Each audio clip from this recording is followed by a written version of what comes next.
After my stroke, my husband Zachary brought his 25-year-old nurse girlfriend Cherry to our anniversary dinner and announced I was too damaged to be his wife anymore. He called me useless, a burden he couldn't carry. But when he collapsed from a rare cardiac condition 6 months later, gasping for air while Cherry stood there clueless, only I knew the exact combination of medications and emergency procedures that could save his life. That's when he realized who the truly useless one had been all along. Before we jump back in, tell us where you're tuning in from, and if this story touches you, make sure you're a subscriber, because tomorrow, I've saved something extra special for you. Tell us a duh. The champagne flute felt perfectly weighted in my right hand as I raised it toward the crystal chandelier of the Meridian Hotel's grand ballroom. Dr. Julia Phoenix, my neurologist and closest friend, clinked her glass against mine with a satisfied smile that matched my own. "To your complete recovery," she said, her voice warm with genuine pride. 6 months ago, I wasn't sure we'd be celebrating anything like this. I took a careful sip, savoring both the vintage Dom Perignon and the moment itself. The annual Medical Excellence Gala was supposed to be my triumphant return to Seattle's medical community. After 23 years as head of cardiac surgery at St. Mary's Hospital, followed by 6 grueling months of stroke recovery, tonight represented everything I fought to reclaim. Dr. Taylor Duncan called out Dr. Ryan Reeves, the hospital's chief administrator, as he approached our table with his characteristic politician smile. "Look at you. If I didn't know better, I'd say you never missed a day of work." That was almost true. My left hand still trembled occasionally, and I tired more easily than before, but the brilliant surgical mind that had saved thousands of lives remained intact. The stroke had taken some things from me, but it had left the most important parts untouched. Thank you, Ryan. It feels good to be back among colleagues who understand that healing is both an art and a science. I gestured toward the room filled with Seattle's medical elite. Cardiac surgeons debated new techniques near the orchestra, while emergency physicians shared war stories by the bar. This was my world, the place where Dr. Taylor Duncan commanded respect and admiration. My husband Zachary should have been here beside me, sharing in this moment of professional vindication. As a pharmaceutical sales representative, he'd built his entire career on connections with exactly these doctors. Tonight's guest list read like his client roster. But Zachary had claimed a scheduling conflict, something about a last-minute sales conference in Portland that couldn't be moved.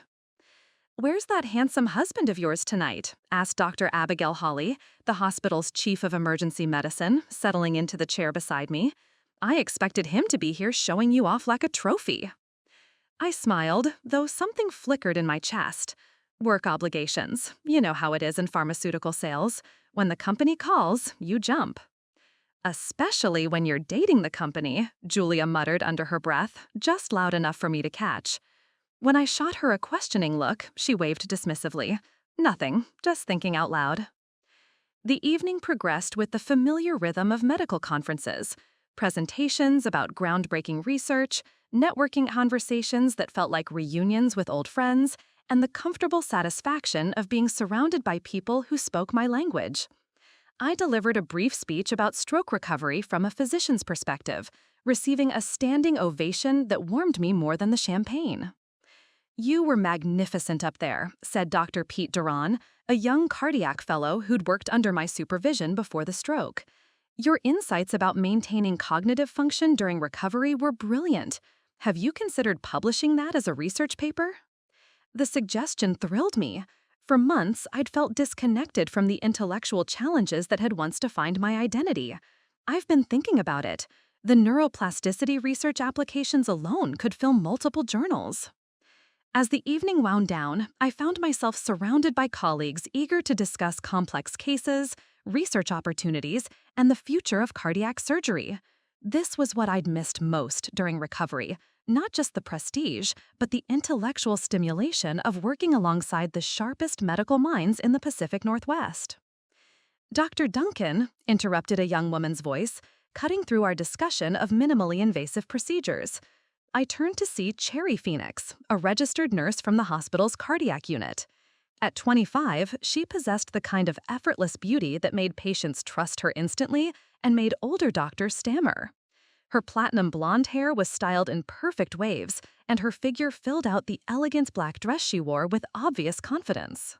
"Cherry, how lovely to see you here," I said, though something felt off about her presence.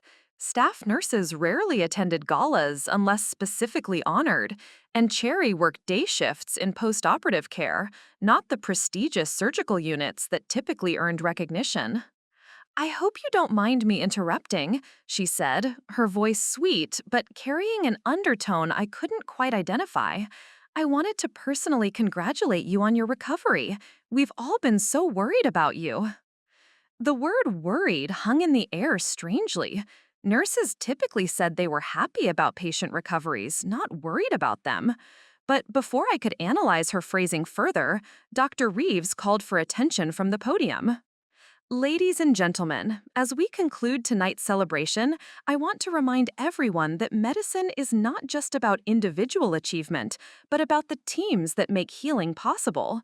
Tonight, we've honored our researchers, our surgeons, our specialists, but we know that behind every successful physician stands a network of support, both professional and personal." I applauded with the crowd, thinking about my own support network. Julia had visited me every day during the early recovery period. My colleagues had covered my patient load without complaint. The physical therapists had pushed me beyond what I thought possible. Even the hospital's housekeeping staff had sent flowers.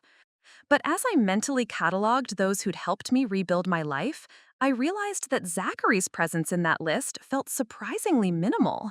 He'd been there, certainly, handling practical matters and attending medical appointments, but the emotional support, the encouragement, the celebration of small victories, those had come from my professional family, not my actual husband. "Dr. Duncan?" Cherry's voice brought me back to the present. "I was wondering if you'd heard from Zachary tonight about his conference." The question struck me as odd, both in its specificity and in the way she asked it. How would a staff nurse know about my husband's business travel, and why would she care? "He's in Portland," I replied carefully. "Sales conference, very last minute." Cherry nodded slowly, but something in her expression suggested she knew more than she was letting on. "Of course, Portland, that makes sense." As the evening officially ended and guests began filtering toward the exits, I felt a strange disconnect between my professional triumph and my personal life. Tonight had reminded me exactly who I was beneath the stroke, beneath the months of uncertainty. Dr. Taylor Duncan, cardiac surgeon, respected physician, brilliant medical mind. But as I gathered my purse and said goodbye to colleagues, I couldn't shake the feeling that someone important had been missing from my moment of triumph. And Cherry Phoenix's strange questions had planted a seed of doubt that I wasn't quite ready to examine. The valet brought my car around, a Mercedes S-Class that I'd bought with my own surgical income, in my own name, painted the exact shade of midnight blue I'd always loved. As I drove through Seattle's glittering downtown toward our home in Bellevue, I felt the satisfaction of a woman who'd reclaimed her place in the world. What I didn't know was that everything I thought I understood about my marriage, my recovery, and my future was about to shatter completely. The following Tuesday morning began like every other day since my return to work. I arrived at St. Mary's Hospital at 6:30 a.m., my surgical scrubs pressed, and my mind already focused on the day's procedures. The cardiac surgery wing hummed with its familiar pre-dawn energy, residents reviewing charts, nurses prepping equipment, and the quiet intensity that preceded life-saving work. "Good morning, Dr. Duncan," called out Nurse Abigail Reeves as I passed the nurse's station. "Your 8 a.m. patient is already prepped, mitral valve repair on Mrs. Patterson." "Excellent. How are her pre-op vitals?" "Stable. Dr. Duran reviewed the echocardiogram with her family an hour ago." Abigail's voice carried the crisp efficiency I'd always appreciated, but something in her tone seemed different, more formal than usual. I nodded and continued toward my office, but caught a fragment of whispered conversation behind me. "Can't believe she's back in surgery so soon." After what happened, you'd think. The voices stopped abruptly when I turned around, replaced by sudden interest in paperwork and computer screens. I shook off the odd feeling and focused on reviewing Mrs. Patterson's file. Mitral valve repairs were routine for someone with my experience. I'd performed hundreds of them over the years. Preparing and narrating this story took us a lot of time, so if you are enjoying it, subscribe to our channel. It means a lot to us. Now back to the story. In the surgeon's lounge, I poured coffee from the machine and settled into my usual chair by the window overlooking the city. The Seattle skyline looked crisp in the morning light, Mount Rainier visible in the distance. This view had been my meditation space for years, the calm before the storm of surgery. Taylor, you're early as always. Dr. Pete Duran entered with his characteristic energy, but his smile seemed forced. Ready for the Patterson case?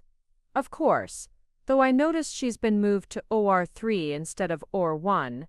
Any particular reason? Pete's pause lasted a fraction too long. Just scheduling. OR1 had some equipment issues that maintenance wanted to address. That was odd. OR1 was the flagship surgical suite, reserved for the most complex cases and senior surgeons. I'd performed surgery in that room for over a decade. Equipment issues severe enough to require maintenance were rare and usually announced hospital-wide. What kind of equipment issues? Oh, technical stuff. The anesthesia machine was making some noise. Pete gathered his files with unnecessary urgency. I should check on the pre-op patients. See you in there. After he left, I called the maintenance department directly. This is Dr. Duncan. I'm wondering about the status of OR1. I was told there were equipment issues? OR1. No ma'am, that suite is fully operational. We completed routine maintenance last week, but nothing was wrong with it. I hung up slowly, a knot forming in my stomach. Why would Pete lie about something so easily verifiable? And why was I being moved to a smaller, less prestigious operating room? The morning surgery went flawlessly. Patterson's mitral valve repair took 3 hours, and I felt the familiar satisfaction of precision work completed successfully. My hands were steady, my decision-making sharp, and my techniques as refined as ever. The stroke hadn't diminished my surgical abilities one bit. But as I scrubbed out, I overheard 2 surgical residents talking near the sink. Heard Dr. Reeves is considering bringing in Dr. Marcus Wells from Portland for the cardiac program expansion. Makes sense. After everything that's happened, they need someone with a completely clean slate. They noticed me listening and immediately scattered, mumbling about patient rounds and case studies. Dr. Marcus Wells was a cardiac surgeon with an excellent reputation, but he was also 20 years younger than me, with no history of medical setbacks. During lunch in the physician dining room, I sat with Dr. Julia Phoenix, hoping her straightforward personality would give me honest answers about the strange morning. Julia, have you noticed anything different about how people are treating me since I returned? She looked up from her salmon salad, her expression carefully neutral. What do you mean? Conversation stopping when I approach. Being moved to different operating rooms. People seem careful around me. Julia set down her fork and studied my face. Taylor, you had a major stroke 6 months ago. Some people might need time to adjust to you being back at full capacity. But I am at full capacity. My cognitive tests were perfect. My motor skills have completely recovered. I performed flawless surgery this morning. I know that, you know that. But she paused, choosing her words carefully. Hospital administration sometimes moves cautiously after incidents. It's nothing personal. The word incident stung. My stroke wasn't an incident. It was a medical event I'd survived and overcome through determination and excellent rehabilitation. But apparently others saw it as a liability. Has anyone said anything specific to you about my capabilities? Julia's hesitation told me everything I needed to know. There have been some discussions about risk management. Insurance concerns, the usual administrative nonsense that happens when lawyers get involved in medical decisions. My phone buzzed with a text from Zachary, working late again tonight. Don't wait up. Sales meeting ran long. This was the 3rd time this week he'd worked late, and I'd noticed a pattern. The meetings always seemed to run long on evenings when I was dealing with something stressful at work. When I'd mentioned the pattern to him last week, he'd brushed it off as coincidence. Everything okay? Julia noticed my frown. Zachary's working late again. Pharmaceutical sales seems to require a lot of evening meetings lately. Julia's expression shifted almost imperceptibly. Taylor, can I ask you something? How are things at home? I mean, really, how are they? The question caught me off guard. Fine, good. Zachary's been supportive during my recovery. Supportive how? I thought about it. He drives me to appointments when needed, handles household logistics, makes sure I'm taking my medications properly. What about emotional support? Celebrating your victories. Being excited about your return to surgery. The silence stretched uncomfortably long. When I really examined it, Zachary's support had been practical but distant. He managed my recovery like a project, checking boxes and completing tasks, but I couldn't remember the last time he'd seemed genuinely excited about my progress. He's not a medical person, I said finally. He doesn't really understand the significance of what I've accomplished. Julia nodded, but didn't push further. Just pay attention to how people treat you, okay? Both here and at home. Sometimes we don't see things clearly when we're too close to them. That afternoon, I decided to surprise Zachary by stopping by his office with dinner from his favorite restaurant. His pharmaceutical company occupied the 20th floor of a downtown high-rise, all glass and steel with views of Elliott Bay. The receptionist seemed surprised to see me. "Dr. Duncan, how nice. Are you here to see Zachary?" I thought I'd surprise him with dinner. I know he's been working such long hours lately. Her smile flickered. "Oh, well, he's actually... Let me check his schedule." She typed frantically on her computer, her discomfort obvious. "He's in meetings most of the afternoon." "That's fine. I can wait." "Actually, he might be out of the office entirely. Sales calls. You know how it is." Through the glass partition behind her desk, I could see into the main office area. Zachary's corner office was clearly visible, and it was dark. But more importantly, I could see Cherry Phoenix sitting at a desk near the window, wearing business attire instead of medical scrubs. "I didn't realize Cherry worked here too," I said casually. The receptionist's face went pale. "Cherry? Oh, she's just consulting, temporary, medical liaison work." I thanked her and left, but not before noting that Cherry's desk was positioned with a clear view of Zachary's office, and that she was wearing the same expensive jewelry I'd seen her with at the medical gala. Driving home through evening traffic, I tried to make sense of the day's accumulating strangeness. Colleagues treating me differently, being moved to lesser operating rooms, administrative concerns about my capabilities, and now discovering that the nurse who'd asked odd questions about my husband was somehow working at his company? My phone rang. Zachary's name appeared on the display. "Hi, honey, how was your day?" "Interesting. I stopped by your office to bring you dinner, but they said you were out on sales calls." A pause.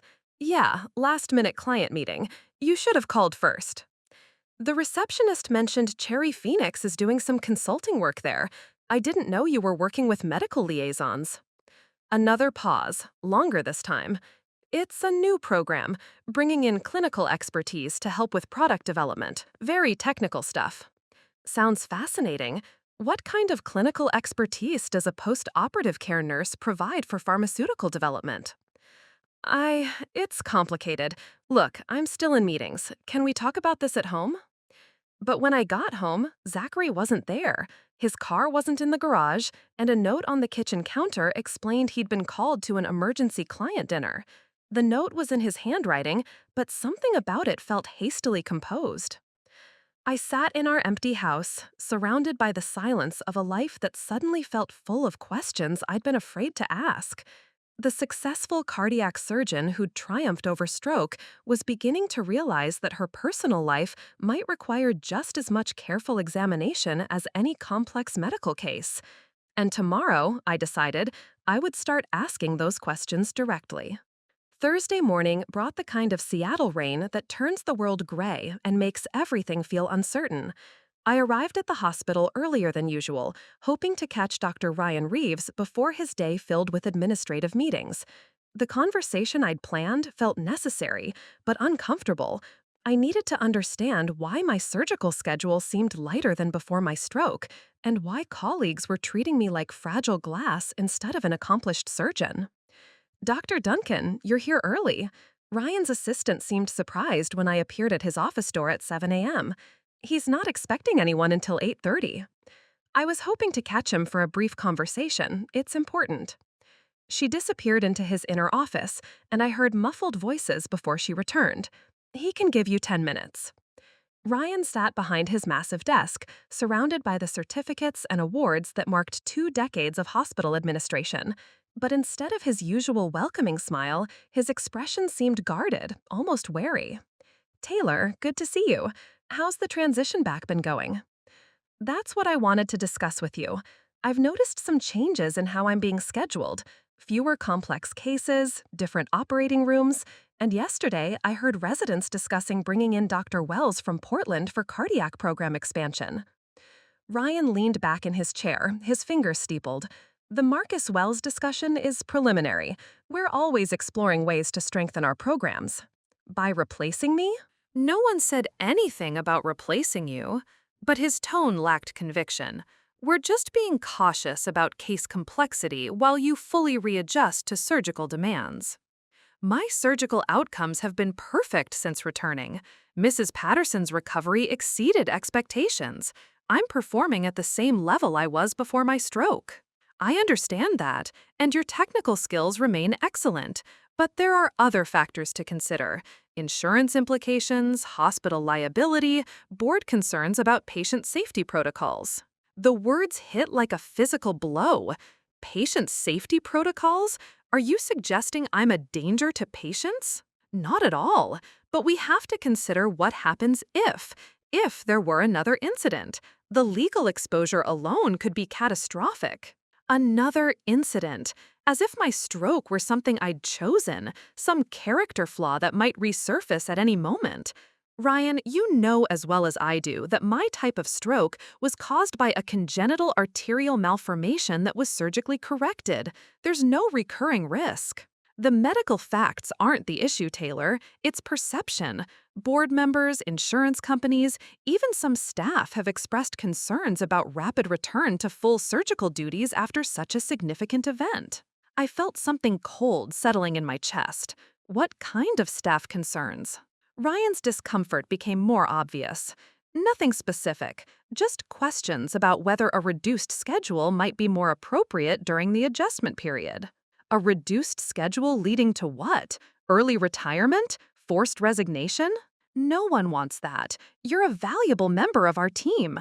But perhaps a transition to more supervisory roles, teaching responsibilities, administrative duties.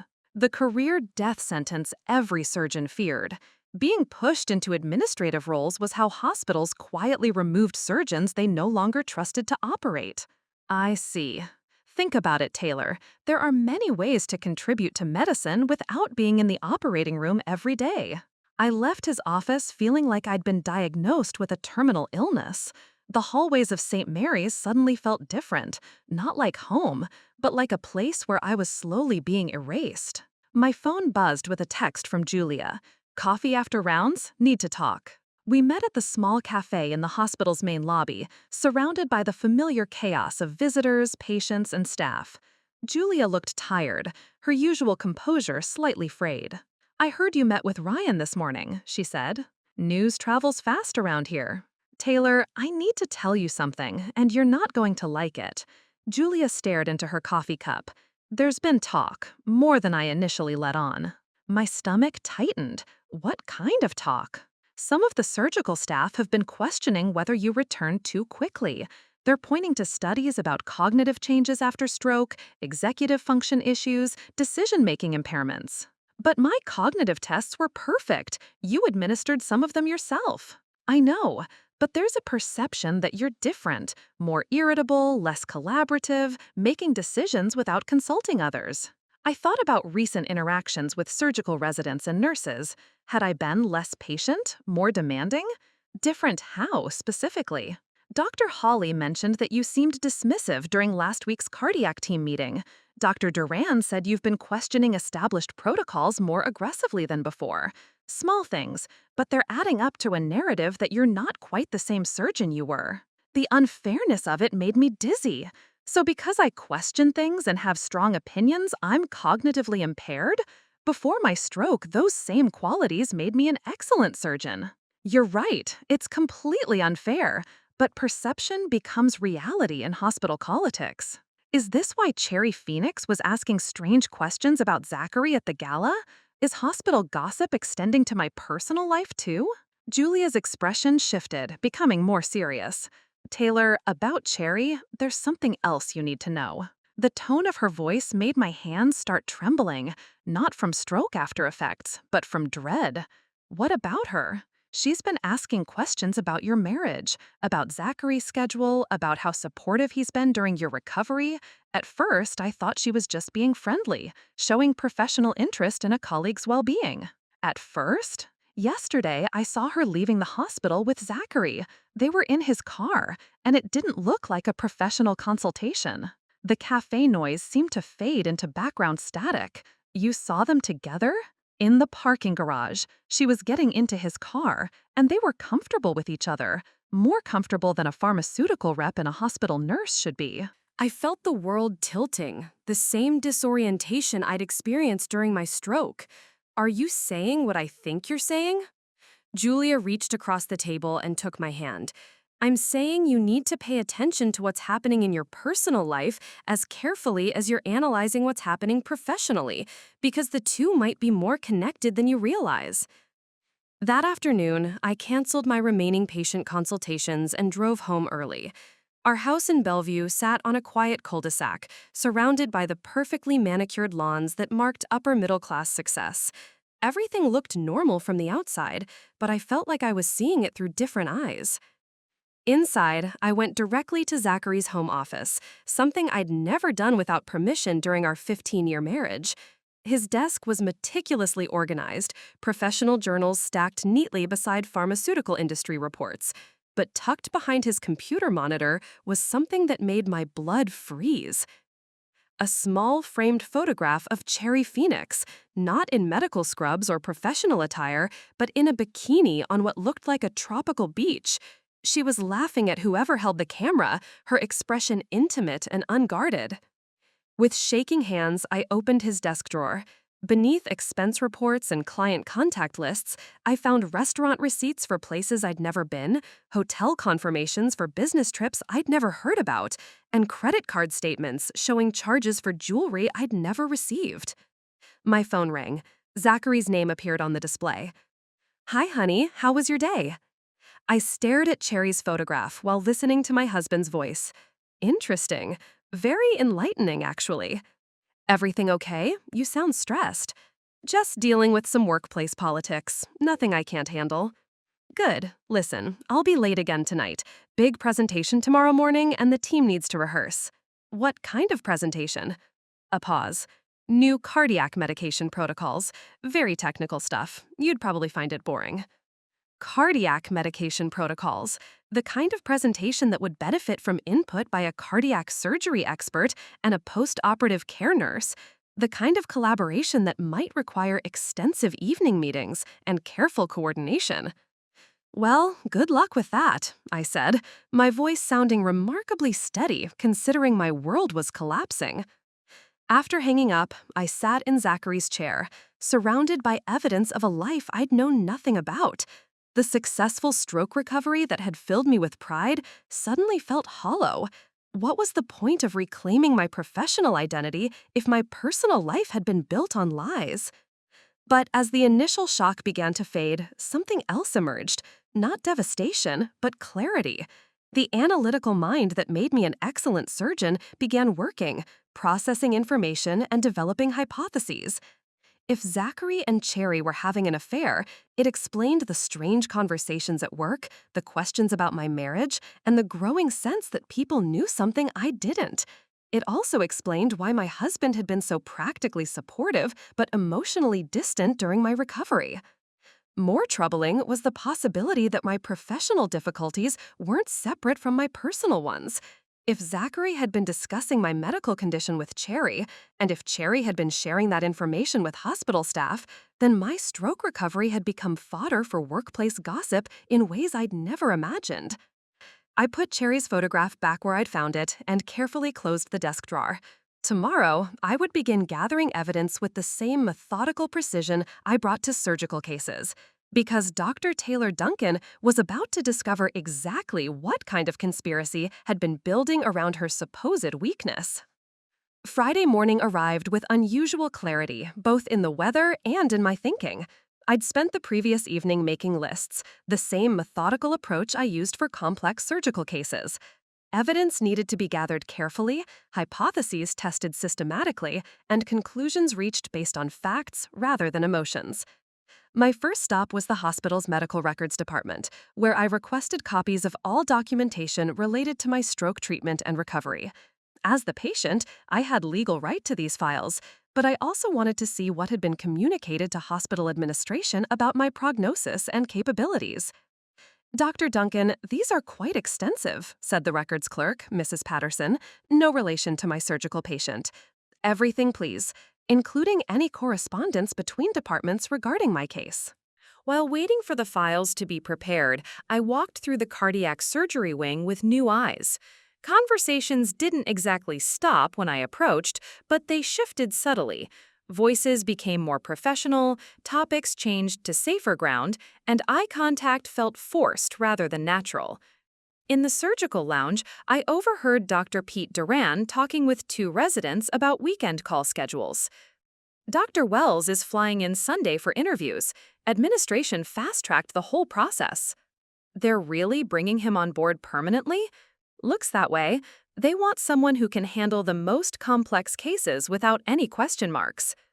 Dr. Duran noticed me entering and immediately changed topics to hospital cafeteria complaints, but the damage was done. Marcus Wells wasn't just being considered, he was being actively recruited, and his interviews were happening this weekend. "Pete, do you have a minute?" I approached with the professional courtesy that had always characterized our working relationship. "Of course, Dr. Duncan. What can I help you with?" "I'm curious about the Marcus Wells situation. When did administration decide we needed additional cardiac surgery coverage?" His discomfort was obvious. "It's not really my area. You'd have to talk to Dr. Reeves about staffing decisions." "But you've been involved in the discussions, haven't you? As the cardiac fellow, your input would be valuable for evaluating potential colleagues." Pete stared at his coffee, unable to meet my eyes. "Dr. Duncan, I think there are some conversations happening above my level that I'm not really qualified to comment on." The phrase, "above my level," was telling. Pete was a senior fellow, only 2 years away from completing his cardiac surgery training. For him to claim conversations were above his level meant they involved serious administrative and legal considerations. "Pete, we've worked together for 3 years. I've mentored you through dozens of complex procedures. I think I deserve some honesty about what's really happening." He looked around the lounge to make sure we were alone, then leaned closer. "There have been some concerns raised about patient safety protocols after major medical events, not specific to you, just general risk management policies." "What kind of concerns, and raised by whom?" "I really can't say more than that. But Dr. Duncan, if I were you, I'd schedule a meeting with legal counsel, hospital legal counsel, I mean, just to understand your position." The suggestion hit like ice water. Hospital legal counsel was typically involved when employment issues were becoming serious, when documentation needed to be reviewed, or when termination procedures were being considered. "Thank you for the advice, Pete. I appreciate your honesty." I left the hospital early and drove to downtown Seattle, to the law offices of Harrison & Associates. Elena Harrison had handled my medical practice insurance and contracts for years, but more importantly, she understood both medical and employment law. "Taylor, this is a surprise. What brings you here on a Friday afternoon?" Elena's corner office overlooked Elliott Bay, her credentials displayed prominently on mahogany shelves. She'd built her practice defending physicians against malpractice claims and employment disputes, which made her exactly the right person for this conversation. I think I'm being pushed out at St. Mary's, and I need to understand my legal position. For the next hour, I detailed everything that had happened since my return, the reduced surgical schedule, colleagues' strange behavior, administrative concerns about liability, and the active recruitment of my potential replacement. Elena took careful notes, her expression growing more serious as the story progressed. Taylor, this sounds like constructive dismissal. They're creating conditions that would force you to resign rather than firing you outright. Is that legal? Not if it's based on disability discrimination. The Americans with Disabilities Act specifically protects employees who've recovered from medical conditions. If you can perform your job duties and your surgical outcomes suggest you can, then reducing your responsibilities based on stroke history could be actionable. What kind of evidence would I need to prove discrimination? Documentation of disparate treatment, witness statements, evidence that your medical condition is being used as justification for adverse employment actions. Elena paused. But there's something else you should know. I've heard rumors about St. Mary's facing financial pressures. Insurance costs, malpractice settlements, reduced Medicare reimbursements. Sometimes hospitals use medical events as excuses to reduce expensive senior physician contracts. The possibility that my situation was more about money than medicine added another layer of complexity. What would you advise? Document everything. Every conversation, every schedule change, every instance of different treatment, and be prepared for the possibility that they might make you an offer. What kind of offer? Early retirement package, consulting arrangement, or settlement to avoid potential litigation. The question is whether you want to fight for your position or negotiate an exit that protects your reputation and financial security. Driving home through Friday afternoon traffic, I felt the weight of decisions that would define the rest of my career. But underneath the professional concerns lay more personal questions that couldn't be avoided much longer. That evening, I decided to test my growing suspicions about Zachary. Instead of accepting his latest excuse about weekend work obligations, I told him I was planning to surprise him with lunch at his office on Saturday. "Oh, that's sweet, honey, but this weekend is going to be crazy. Back-to-back client meetings, and you know how boring pharmaceutical sales discussions can be." "I don't mind. I could bring something from that Italian place you love." A longer pause than usual. "Actually, most of the meetings are off-site, different locations around the city. It would be hard to coordinate." "What kind of client meetings require weekend off-site locations?" "Medical device companies, hospital purchasing committees, the kind of high-level strategic discussions that require privacy and focus." The explanation was plausible but felt rehearsed. "Well, maybe Sunday then. We could do something together after your meetings wrap up." Let's play it by ear. This project has been really unpredictable. After hanging up, I made a decision that felt both necessary and terrifying. Saturday morning, I would find out exactly what kind of client meetings required Zachary's weekend attention, and whether Cherry Phoenix would be providing her medical expertise for those meetings as well. But first, I had another call to make. Julia had left 2 voicemails during the afternoon, both marked urgent. "Taylor, thank God you called back. I need to see you tonight. There's something about the Cherry situation that I couldn't discuss over the phone. Can you meet me at Murphy's Pub on Capitol Hill?" "What kind of something?" "The kind that changes everything you think you know about what's been happening at the hospital, and possibly at home."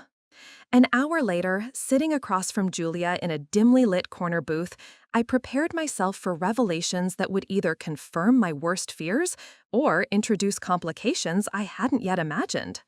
But nothing could have prepared me for what she was about to tell me about the connection between my professional difficulties and my personal betrayal. Murphy's Pub buzzed with typical Friday night energy, but Julia had chosen our corner booth specifically for privacy. Her usual composed demeanor was replaced by something I'd rarely seen in our 15-year friendship: genuine distress mixed with anger. "Taylor, what I'm about to tell you is going to be difficult to hear," she began, sliding a manila folder across the scarred wooden table. "But you need to know the full scope of what's been happening." I opened the folder to find printed emails, text message screenshots, and what appeared to be medical documentation. The first email was dated 3 weeks after my stroke, sent from Cherry Phoenix to someone with the address zduncanpharma@outlook.com. "She's been corresponding with Zachary since your stroke?" I asked, my voice barely steady. "More than corresponding. Look at the dates and content." I read the first email. "Zachary, Taylor's neurological assessments show some concerning patterns. Dr. Phoenix mentioned possible executive function changes and emotional liability. Thought you should know for planning purposes." C. The clinical language made my skin crawl. But worse was the realization that my private medical information was being shared without my consent. "How did you get these?" Cherry made a mistake. She used the hospital's email system for some of these communications, thinking they were more secure. But IT protocols back up everything, and I have administrative access for neurological consultations. The next email was more personal. "Z, she's becoming more difficult at home too, right? The personality changes are probably permanent. You shouldn't have to sacrifice your happiness for someone who isn't really the same anymore." C. I felt something cold and sharp settling in my chest. She's been encouraging him to see me as damaged. It gets worse. Julia flipped to the next page. This is from last month. The email thread showed detailed discussions about my surgical schedule, my interactions with colleagues, and speculation about when I might be forced to retire or resign. But the most damaging were Cherry's clinical assessments presented as objective medical opinions. She's been systematically documenting everything that could be interpreted as stroke-related impairment, then sharing it with your husband, and apparently with hospital administration. Hospital administration has seen these? Some version of them, yes. Cherry requested a meeting with risk management last month, ostensibly out of concern for patient safety. She presented your case as an example of inadequate post-stroke workplace accommodation protocols. The betrayal was so complete, so professionally calculated, that I struggled to process it. She used her medical credentials to undermine my career while stealing my husband. There's more. Julia's voice was gentle but firm. The reason Marcus Wells is being fast-tracked isn't just about your position. Cherry convinced administration that cardiac surgery needs someone without any question marks, and she's been positioning herself as the ideal liaison between the new surgeon and pharmaceutical partnerships. She's been orchestrating her own promotion while engineering my removal, and Zachary's been helping her do it. I stared at the evidence spread across the table, feeling the same analytical clarity that emerged during complex surgeries. The pattern was clear. Cherry had identified an opportunity in my medical crisis and had methodically exploited it for both personal and professional gain. "There's something else," Julia said quietly. "I confronted Cherry yesterday about the email communications. She didn't deny them." "What did she say?" "That she was protecting the hospital from potential liability and protecting Zachary from a marriage that was no longer viable." Julia's anger was obvious. She actually used the phrase mercy killing to describe what she was doing to your career. The casual cruelty of it took my breath away. Mercy killing. "Taylor, I need to ask you something, and I want a completely honest answer. Have there been any changes in your cognitive function? Any issues with memory, decision-making, emotional regulation?" I considered the question carefully, the way I would evaluate any medical assessment. No. If anything, my thinking has become clearer since the stroke, more focused, less willing to accept things without question. That's what I thought. Your surgical outcomes have been perfect, your case presentations brilliant, and your clinical judgment as sharp as ever. Julia gathered the emails back into the folder, which means what Cherry's been reporting is deliberately misleading. Falsified medical assessments? Manipulated interpretations of normal post-stroke recovery patterns presented to people without the clinical expertise to understand the difference. My phone buzzed with a text from Zachary. "Working very late tonight. Don't wait up. Big breakthrough in client negotiations." I showed Julia the message. Client negotiations on a Friday night? "Taylor, you need to decide what you're going to do with this information. Confronting them directly might feel satisfying, but it could also give them time to cover their tracks or accelerate whatever timeline they're working on." "What do you mean, timeline?" Julia hesitated. There are rumors that Zachary's been consulting with divorce attorneys, quietly, through his pharmaceutical industry connections. The final piece clicked into place. They're not just having an affair. They're planning to end my marriage after destroying my career, making sure I have no professional standing or financial leverage. That's what it looks like. I sat back in the booth, surrounded by the normal Friday night sounds of people enjoying their lives, while mine was being systematically dismantled. But instead of devastation, I felt something unexpected: professional curiosity about how to solve this problem. Julia, I need you to do something for me. Can you document every instance where Cherry has accessed my medical records without authorization and get me copies of any risk management meetings where my case was discussed? Of course. What are you planning?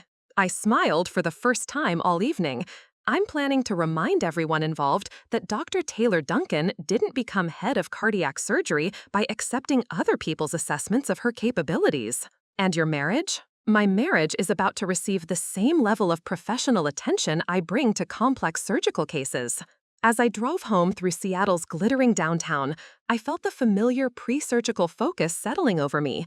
Tomorrow, I would begin the most important operation of my life, excising the cancer that had been growing in both my professional and personal world. And like any successful surgery, it would require precision, timing, and the steady hands of a surgeon who knew exactly where to cut. Saturday morning dawned clear and cold, the kind of Pacific Northwest day that makes everything look sharp-edged and unforgiving. I dressed carefully in dark jeans and a black sweater, clothing that would let me blend into shadows if necessary. The private investigator skills I was about to employ weren't taught in medical school, but 15 years of marriage had given me intimate knowledge of Zachary's habits and routines. His car wasn't in our garage when I left the house at 8 a.m., which confirmed that his early client meeting story was at least partially true. But instead of heading to his downtown office building, I drove to Cherry Phoenix's apartment complex in Belltown, a sleek, modern building with floor-to-ceiling windows and the kind of amenities that required significant income. Zachary's silver BMW sat in the visitor parking area, confirming what I'd already suspected but hadn't wanted to acknowledge. The sight of it there, bold and unapologetic, made my hands tremble with something between rage and grief. I parked across the street with a clear view of the building's entrance and settled in to wait. The methodical patience that served me well during lengthy surgeries would be essential today. At 10:30, they emerged together, not separately, not with the professional distance of colleagues, but hand in hand like lovers who had every right to public affection. Cherry wore a flowing sundress despite the October chill, her blonde hair catching the morning light. Zachary looked more relaxed and genuinely happy than I'd seen him in months. They drove to Pike Place Market, where I followed at a careful distance, documenting their easy intimacy with my phone's camera.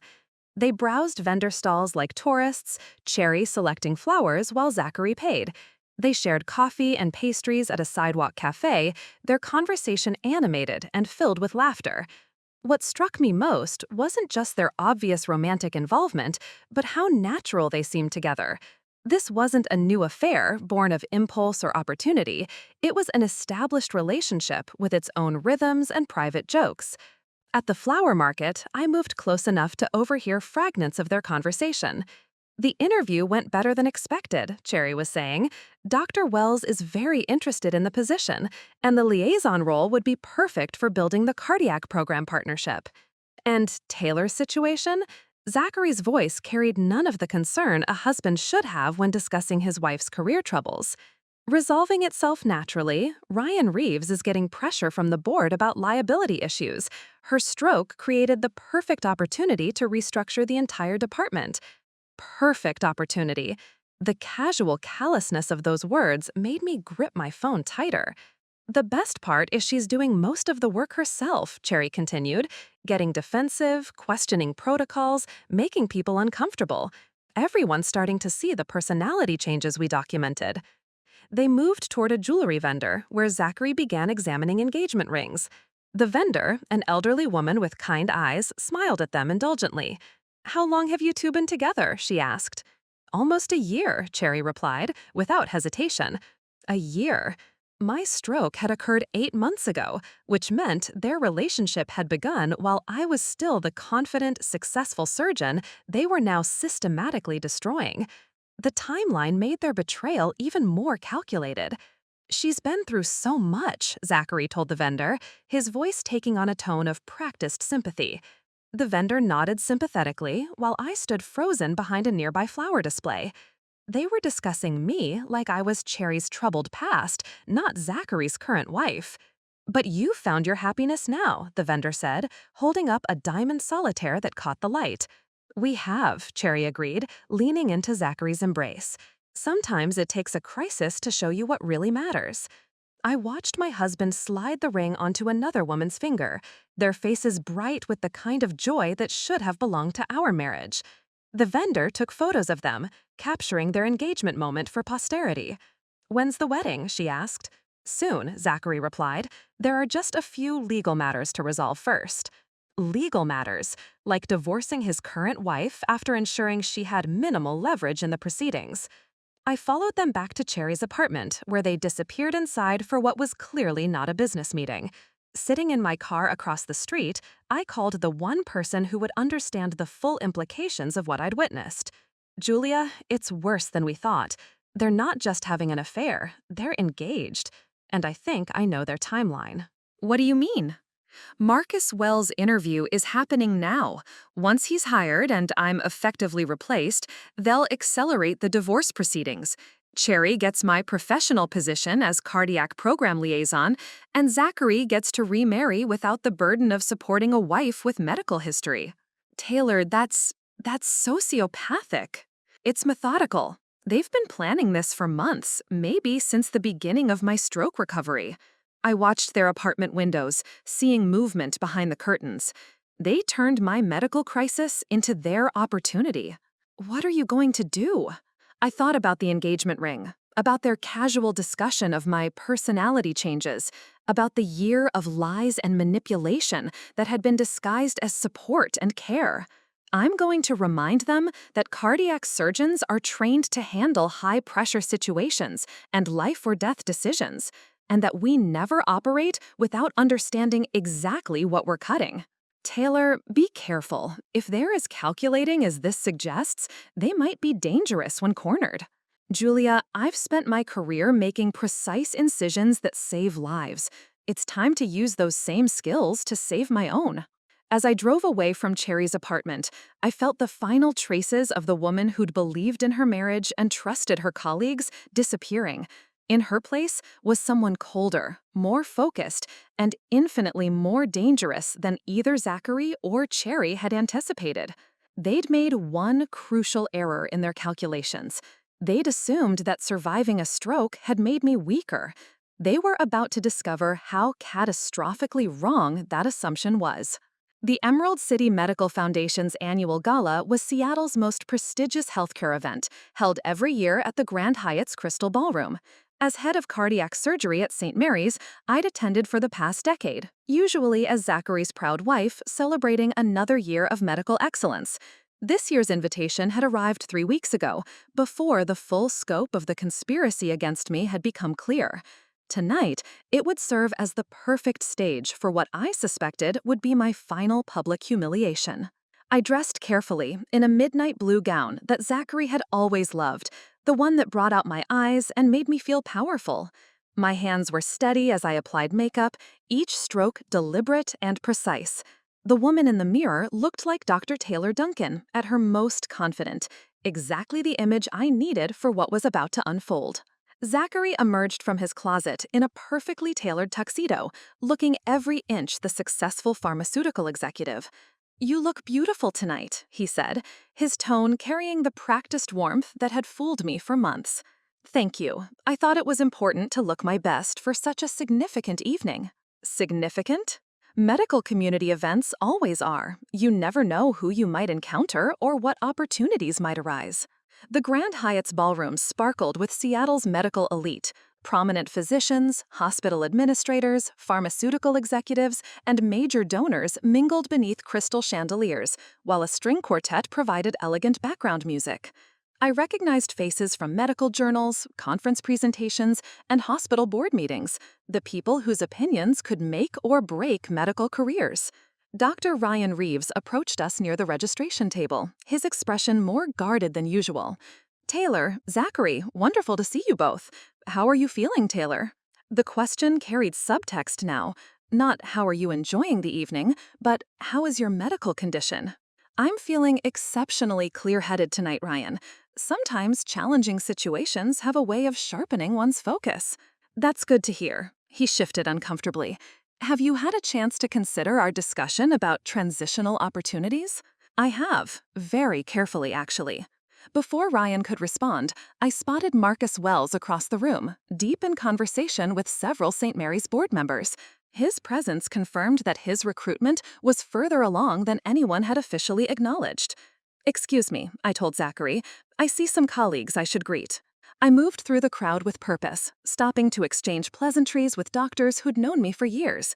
Their interactions felt stilted, professional courtesy masking whatever rumors they'd heard about my fitness for surgery. Near the silent auction tables, I found Dr. Abigail Hawley examining donated items with unusual intensity. "Abigail, are you bidding on anything interesting?" She startled slightly. "Taylor, just browsing. How are you managing everything?" "Managing what, specifically?" The transitions at work. Change can be difficult, especially after... She gestured vaguely, unable to say stroke directly. "After recovering from a completely treatable medical condition, I'm managing quite well, thank you." "Of course. I just meant that sometimes it helps to have realistic expectations about the future." Realistic expectations, another euphemism for accepting diminished capabilities. My expectations have become very realistic recently, surprisingly so. I excused myself and continued circulating, noting how conversations shifted when I approached, how colleagues' eyes didn't quite meet mine, how everyone seemed to know something I wasn't supposed to understand.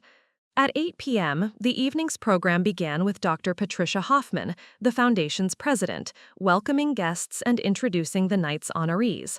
I sat at table 12 with Zachary, both of us smiling and applauding at appropriate moments, like the perfect medical power couple we'd once been.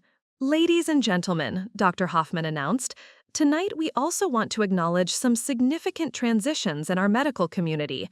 As healthcare evolves, so do the roles of our dedicated professionals." I felt Zachary tense beside me, his attention suddenly focused entirely on the stage. St. Mary's Hospital has made some important staffing decisions in their cardiac surgery program, reflecting their commitment to patient safety and medical excellence in an era of increased scrutiny regarding physician wellness and capability. The room fell silent, except for the soft clink of crystal glasses and silverware. Everyone understood that physician wellness and capability was code for my situation. We're pleased to welcome Dr. Marcus Wells, who will be joining St. Mary's as Director of Cardiac Surgery, effective immediately. The applause was polite but enthusiastic, medical colleagues recognizing professional advancement even when it came at someone else's expense. Marcus Wells stood at a nearby table, acknowledging the recognition with appropriate humility. But the announcement wasn't finished. We also want to recognize Cherry Phoenix, RN, who has been appointed as Cardiac Program Liaison, a new position that will enhance collaboration between surgical services and pharmaceutical partnerships. Cherry stood at table 15, wearing a stunning red dress that I now realized had been purchased for this moment. Her smile was radiant as she accepted congratulations from surrounding tables. The final blow came when Dr. Hoffman continued. Miss Phoenix's innovative approach to patient care coordination and her deep understanding of post-surgical protocols make her uniquely qualified to bridge clinical and administrative functions. The room erupted in applause, while I sat frozen, understanding that I was witnessing the official announcement of my replacement by the woman who'd systematically undermined my career while stealing my husband. Zachary leaned close and whispered, "Taylor, we need to talk privately, soon." I turned to look at him, seeing not my husband of 15 years, but a stranger who'd participated in the calculated destruction of everything I'd worked to after my stroke. Yes, I replied quietly. I think it's time we had a completely honest conversation. As the evening's program continued, I sat in that glittering ballroom, surrounded by Seattle's medical establishment, watching my professional legacy being transferred to another woman, while my husband prepared to deliver what I now knew would be the final devastating blow to our marriage. But something had changed in me during those moments of public humiliation. The victim they expected to find was being replaced by someone far more dangerous, a cardiac surgeon who understood exactly how to handle life-threatening emergencies. And what was about to happen to their carefully orchestrated plan would definitely qualify as an emergency. The hotel's revolving door felt like a portal between two different lives.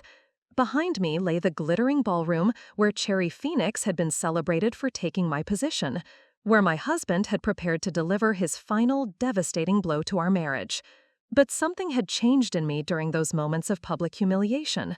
The victim they expected to find was being replaced by someone far more dangerous, a cardiac surgeon who understood exactly how to handle life-threatening emergencies.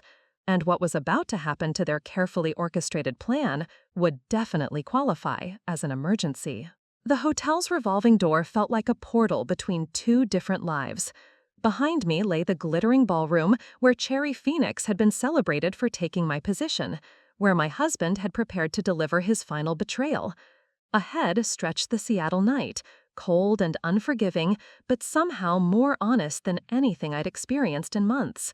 I walked to my car in the parking garage, my heels echoing against concrete, while my mind processed what I'd witnessed. The methodical nature of their plan was actually impressive from a clinical perspective. They'd identified every vulnerability in my personal and professional life, then systematically exploited each one with surgical precision.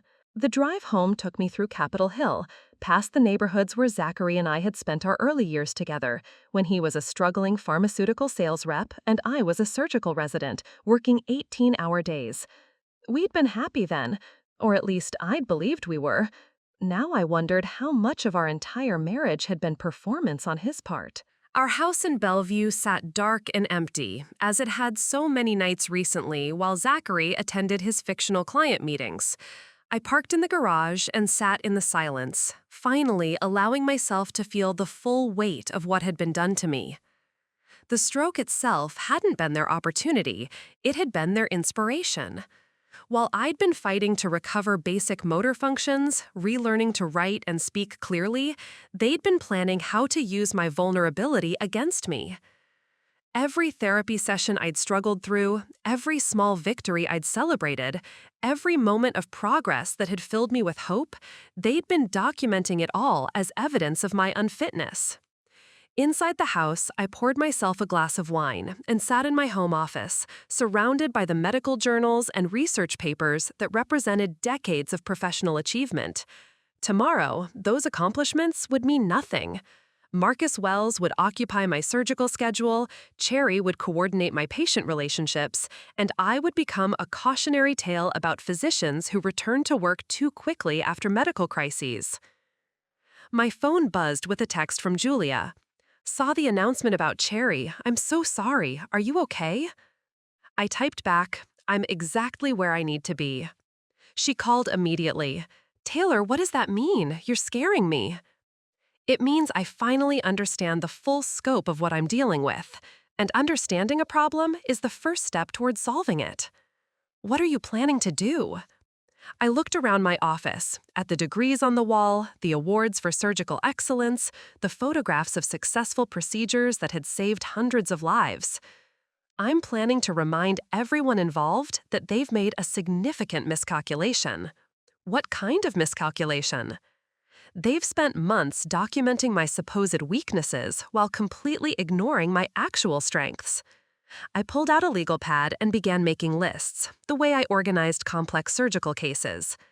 They think surviving a stroke made me fragile.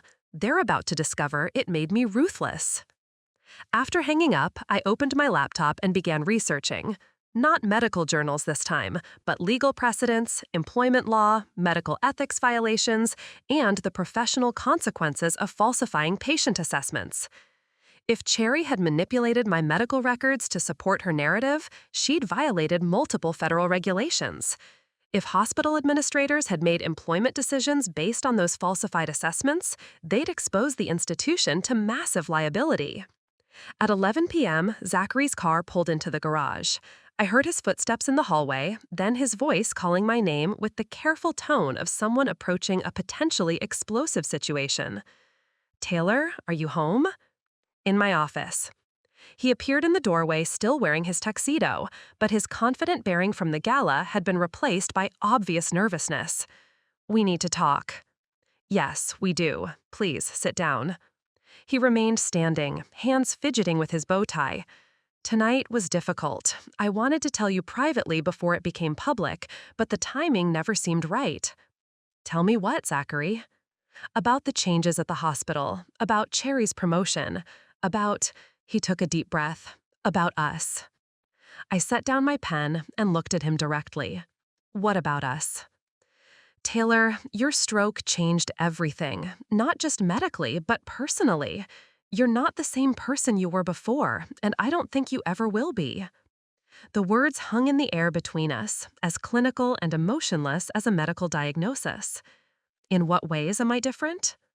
"You're harder now, more suspicious, more confrontational, you question everything, trust no one, and you've become impossible to live with." I almost laughed at the irony. "So the problem isn't that you've been having an affair for a year and systematically destroying my career? The problem is that I've become difficult to manipulate." His face flushed. "It's not that simple." "Actually, it is exactly that simple." I stood and walked to my filing cabinet, pulling out the manila folder Julia had given me. "Would you like to see the documentation of your year-long collaboration with Cherry to undermine my professional standing while planning your exit from our marriage?" The color drained from his face. "Taylor, you don't understand." "I understand perfectly. You found someone younger who could advance your career while I recovered from a medical crisis. You decided I was damaged goods and began planning accordingly." I opened the folder and spread the evidence across my desk. "The only thing I don't understand is why you didn't just ask for a divorce honestly, instead of trying to destroy me first." Zachary stared at the emails, his mouth opening and closing without sound. But I suppose honesty would have meant splitting our assets equitably and maintaining some professional respect for me. This way, you get everything while I get nothing. I sat back down, feeling strangely calm. "Very thorough planning, Zachary. I'm almost impressed." "Taylor, please, let me explain." "There's nothing to explain. You and Cherry orchestrated this beautifully. The only variable you didn't account for was what happens when a cardiac surgeon stops trusting other people's assessments and starts conducting her own diagnosis." I smiled at him, and for the first time in months, it was completely genuine. "Congratulations on your engagement, by the way. I saw the ring selection at Pike Place Market. Very romantic."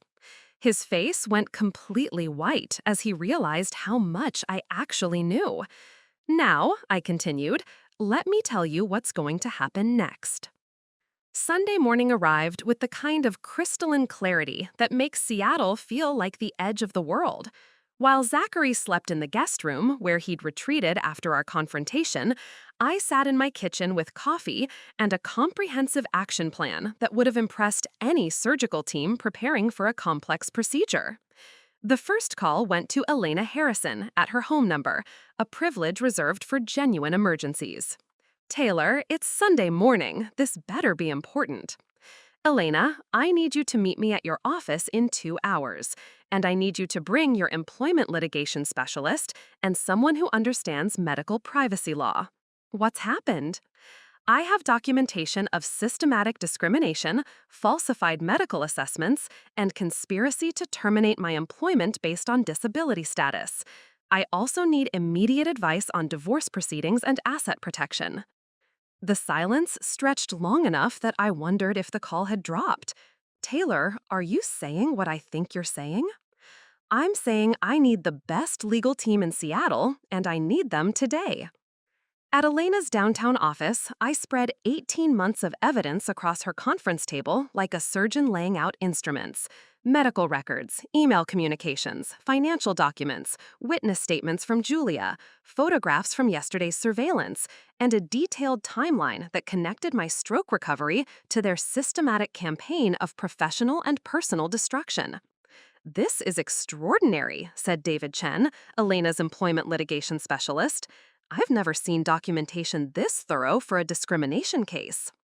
"Dr. Duncan is nothing if not methodical," Elena replied, studying Cherry's emails. "These communications alone constitute multiple federal violations: unauthorized access to medical records, falsification of patient assessments, violation of HIPAA privacy protections." Sarah Martinez, the medical privacy attorney, looked up from her review of hospital documents. "The most damaging evidence is Cherry Phoenix's clinical assessments presented to risk management.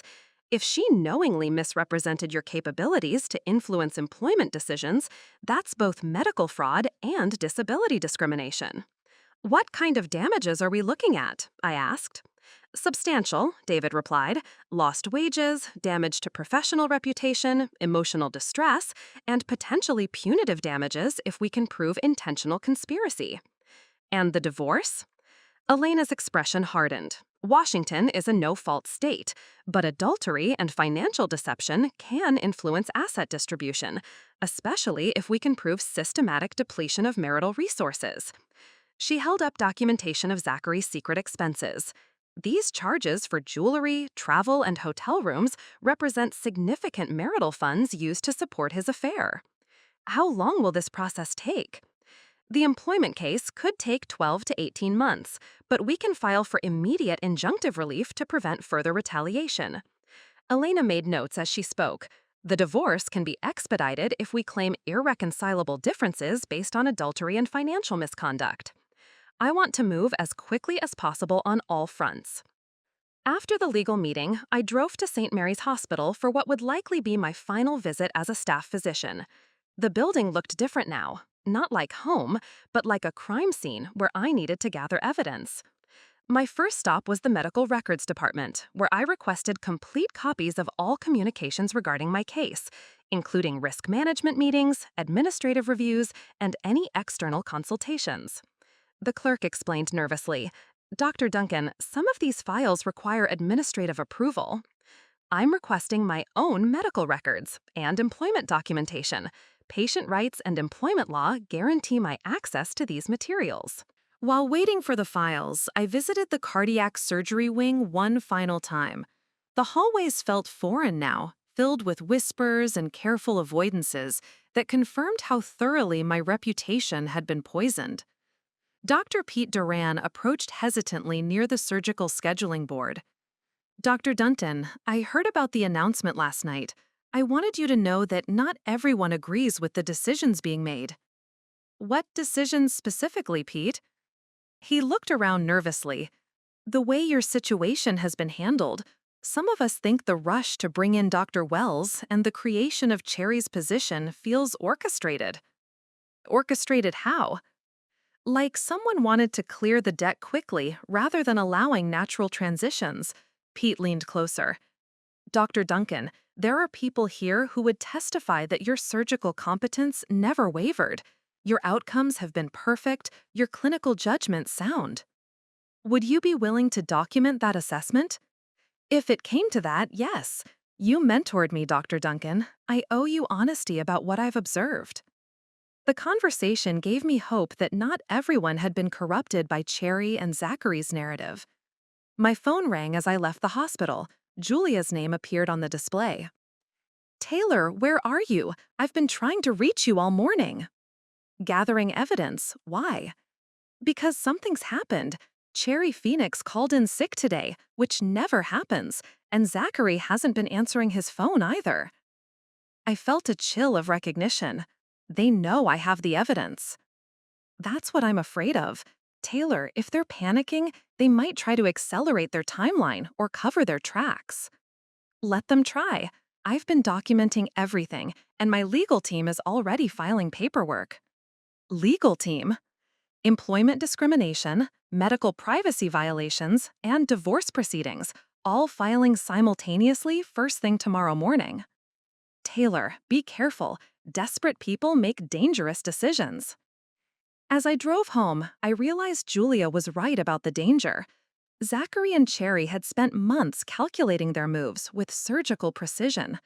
Now that their plan was exposed, they might resort to more desperate measures.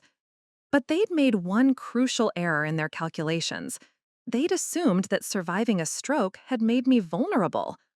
They were about to discover that it had actually made me dangerous. And unlike them, I was trained to handle life-threatening emergencies with steady hands and clear thinking under pressure. Tomorrow, they would learn exactly what those skills looked like when applied to protecting my own life. Monday morning broke gray and cold, matching my mood as I prepared for what would be the most important day of my professional life. By 6 a.m., I was dressed in my most authoritative business suit, navy blue with sharp lines that project competence and control. Today required Dr. Taylor Duncan at her most formidable. Zachary's side of the bed remained untouched. He hadn't come home Sunday night, confirming that he and Cherry were likely coordinating their response to my discovery of their conspiracy. Their absence made my morning preparations easier, no need for pretense or careful conversations. Elena Harrison called at 7 a.m. sharp. Taylor, we're filing everything this morning. Employment discrimination complaint with the EEOC, medical privacy violation report with the Department of Health, and divorce proceedings with King County Superior Court. Are you ready for this? More ready than I've been for anything in months.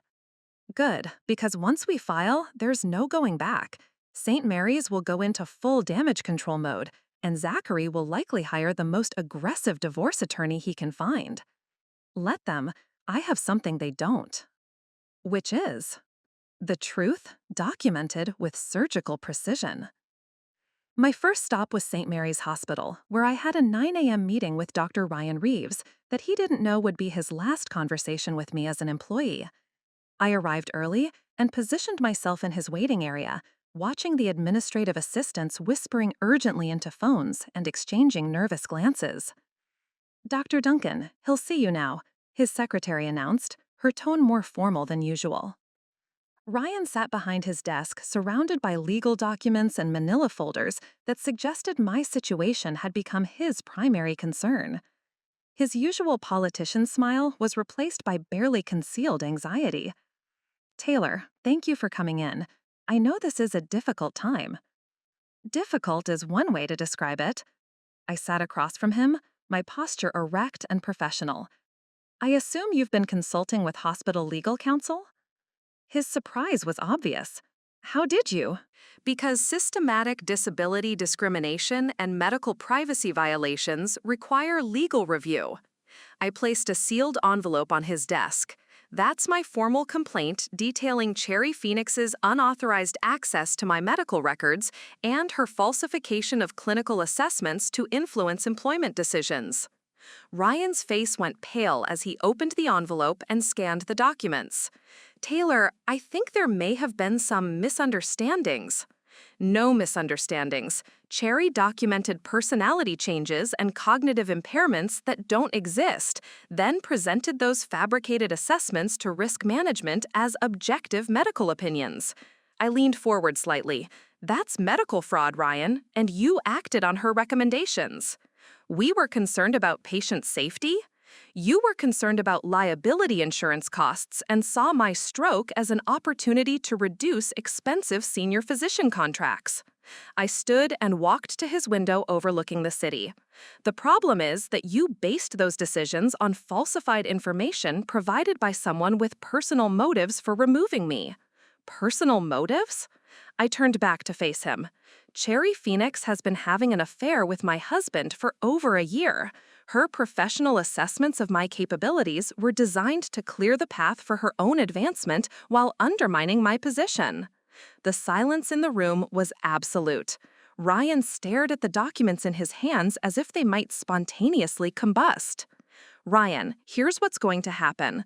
By noon today, you'll receive formal notice of my EEOC complaint, my medical privacy violation report, and my lawsuit for disability discrimination and conspiracy to terminate employment. I collected my purse and moved toward the door. I suggest you contact hospital legal counsel immediately. Taylor, wait, perhaps we can discuss some kind of arrangement? The time for arrangements ended when you publicly announced my replacement at the medical gala. I paused at his door. I spent 15 years building St. Mary's cardiac surgery program into one of the region's most respected departments. Cherry Phoenix has 6 months of postoperative nursing experience. When your insurance carriers review the comparative qualifications, they'll have some interesting questions about your decision-making process. I left his office and walked through the cardiac surgery wing one final time, no longer as a staff physician, but as someone documenting a crime scene. The whispered conversations and averted gazes that had puzzled me for weeks now made perfect sense. Everyone had known about the conspiracy except the victim. My phone buzzed with a text from an unknown number. "We need to talk. Meet me at the waterfront park in 1 hour. Z." Zachary was finally ready for direct confrontation, but he'd chosen a public location, probably hoping witnesses would prevent the kind of scene he deserved. I texted back, "Fine, come alone." From the hospital, I drove to the offices of Harrison and Associates, where Elena's team was preparing the final documents for filing. The conference room hummed with focused energy as 3 attorneys worked to ensure every legal avenue was covered. "The employment complaint is comprehensive," David Chen reported. "Disability discrimination, retaliation, conspiracy to terminate, and violation of medical privacy rights. If we can prove intentional collaboration between Cherry and hospital administration, the damages could be substantial." "And the divorce filing?" I asked. "Adultery, financial misconduct, and dissipation of marital assets." Elena looked up from her laptop. "Washington's no-fault divorce law limits some remedies, but documented infidelity and secret expenditures can influence asset distribution. How quickly can everything be filed?" "Within the hour. But Taylor, once we submit these documents, you'll be in a very public legal battle. Are you prepared for media attention, professional scrutiny, and potentially aggressive retaliation from the defendants?" I thought about the past year of careful manipulation, systematic betrayal, and calculated humiliation. "Elena, I've survived a stroke, rebuilt my surgical capabilities, and uncovered a conspiracy to destroy my career and marriage. Media attention doesn't scare me." "Good, because we're about to make some very powerful people very nervous." At 11:45 a.m., I received confirmation that all legal documents had been filed simultaneously. The EEOC complaint, medical privacy violation report, and divorce proceedings were now part of the public record, creating a legal tsunami that would reshape the lives of everyone involved. My phone rang immediately. Julia's name flashed on the display. "Taylor, it's chaos here. Ryan Reeves called an emergency meeting with all department heads. Cherry Phoenix hasn't been seen since yesterday, and there are rumors that hospital legal counsel is in crisis mode." "Good. Chaos means they're finally taking the situation seriously." Are you sure about this approach? You're essentially declaring war on some very powerful people. I looked out at Seattle's skyline, thinking about the cardiac patients whose lives I'd saved over 15 years, the junior surgeons I'd mentored, and the medical excellence I'd dedicated my life to achieving. Julia, they declared war on me the day they decided my stroke made me expendable. I'm just finally fighting back with the proper weapons. Now it was time to meet my husband and deliver the news that his carefully orchestrated plan had just become a very public catastrophe. The waterfront park stretched along Elliott Bay, offering panoramic views of Seattle's harbor and the Olympic Mountains beyond. Despite the November chill, joggers and dog walkers maintained their routines while ferryboats carved white wakes across the dark water. I chose a bench with clear sight lines in both directions, old surgical habits of maintaining situational awareness during critical procedures. Zachary arrived exactly on time, his pharmaceutical sales training evident in his punctuality even during personal crises. He looked haggard, his usually perfect appearance showing signs of strain. Dark circles shadowed his eyes, and his typically immaculate hair was disheveled. The confident man who'd celebrated Cherry's promotion at the medical gala had been replaced by someone who clearly understood that his world was collapsing. "Thank you for meeting me," he said, settling onto the bench with obvious reluctance. "You said we needed to talk. I'm listening." He stared out at the water, gathering courage or perhaps searching for the right manipulation tactics. "Taylor, I know you're angry, you have every right to be. But what I've done today is protect myself legally from a coordinated campaign to destroy my career and steal my assets." I turned to face him directly. "What exactly do you think I've done?" "The legal filings. Elena Harrison's office called this morning with demands for financial records, asset documentation, and communication logs." His voice carried a tremor I'd never heard before. "You're trying to ruin everything we've built together." The irony was breathtaking. Everything we built together. "Zachary, you've been systematically dismantling everything we built for over a year while I recovered from a stroke. It wasn't supposed to happen this way." "How was it supposed to happen?" "You and Cherry orchestrate my professional destruction. I conveniently disappear from the medical community, and you get to start fresh with your younger girlfriend and my assets." He flinched at the clinical precision of my summary. "Cherry was trying to help. She saw how the stroke changed you, how difficult you'd become. Cherry saw an opportunity to eliminate competition and advance her own career while stealing my husband." I pulled out my phone and opened the photo gallery. "These are pictures of you and Cherry shopping for engagement rings at Pike Place Market on Saturday. How exactly was that helping my medical recovery?" Zachary stared at the images, his face cycling through shock, denial, and resignation. "You followed us." I investigated unusual behavior patterns, the same way I'd investigate any complex medical case. I scrolled to another photo. "This is Cherry's apartment building with your car in the visitor parking. And this is both of you at the jewelry vendor, celebrating your engagement while discussing my personality changes with complete strangers." "Taylor, please, let me explain." "There's nothing to explain. Your plan was methodical and well executed. The only problem is that you underestimated your target." I stood and walked to the railing overlooking the bay. "You assumed that surviving a stroke made me vulnerable. Instead, it made me more focused and considerably less trusting." Zachary followed me, his desperation becoming more obvious. "What do you want?" "Money. I'll give you whatever settlement you're asking for. I want my professional reputation restored, my medical records corrected, an acknowledgement that Cherry Phoenix systematically violated federal privacy laws to advance her career." "That's impossible. Cherry could lose her nursing license. The hospital could face massive liability. Then they shouldn't have participated in disability discrimination and medical fraud." I turned back to face him. "Zachary, the legal documents filed this morning detail every conversation, every falsified assessment, and every violation of my civil rights. The EEOC investigation alone will destroy everyone involved." His phone buzzed frantically, the third time in as many minutes. "That's Cherry. She's been calling all morning in complete panic." I imagine she has. Medical professionals who falsify patient records tend to experience anxiety when their actions become public. "Taylor, you have to understand. This will ruin her career, my reputation, potentially even St. Mary's accreditation. Hundreds of people could lose their jobs because of what you're doing." The attempt at emotional manipulation was almost insulting. Hundreds of people are potentially at risk because of what you and Cherry did. I'm simply ensuring the truth comes to light. Zachary slumped against the railing, finally grasping that his charm and negotiation skills were useless against documented evidence and federal law. What happens now? Now you learn what it feels like to have your life systematically dismantled by people you trusted. I checked my watch.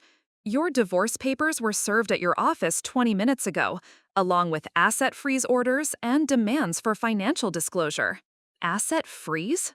Every joint account, credit card, and shared investment has been frozen, pending forensic accounting review.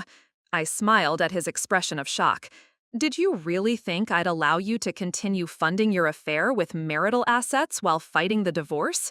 You can't do this. I'm a cardiac surgeon, Zachary. I'm trained to make life or death decisions under pressure and execute complex procedures with precision. I gathered my purse and prepared to leave. What you're experiencing now is simply the professional application of those skills to my personal situation. My phone rang. Elena Harrison's name flashed on the display. Elena, what's the status? Complete success. All documents filed, asset freezes in effect, and St. Mary's legal counsel has already called requesting an emergency meeting. Her satisfaction was obvious. Taylor, I've been practicing employment law for 20 years, and I've never seen documentation this thorough for a discrimination case. Thank you. I'll check in later this afternoon. As I ended the call, Zachary stared at me with something approaching recognition. Perhaps for the first time in our marriage, he was seeing me as I actually was, rather than as the convenient supporting character he'd assigned to my role. I never really knew you, did I? He said quietly. No, you didn't.